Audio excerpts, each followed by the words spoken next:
name is Dorothy Ware, and I'm a volunteer with the Virginia Center for Restorative Justice. My favorite part of being a volunteer for Virginia Center for Restorative Justice is the Family Group Conference. The Family Group Conference is a platform where we bring a victim and an offender together for resolution. What we do is we, first of all, get the offender to agree that they did something wrong and take responsibility for what they did.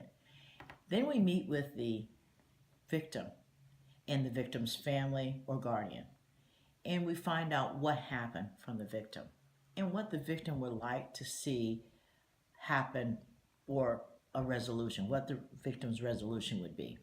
Then we meet with the offender and his or her family, and we find out from the offender, what were they thinking at the time? What led them to do this offense? And what do they think that they can do to make this situation right? And then we might meet with each one a couple of times just so that we can get everything together. And then we meet with the two groups together, the offender and the victim, and we have community members there. The community members are there to remind the victim and the offender that they not only harmed each other, but they harmed a community. At that point, we discuss what we can do to resolve it. And when we discuss what we can do to resolve it, we get an agreement. And it's a written agreement so that they do not go back into that same habit or they do not offend again. One of my favorite cases was a situation where the victim and the offender had been having problems all along, and the community was in it.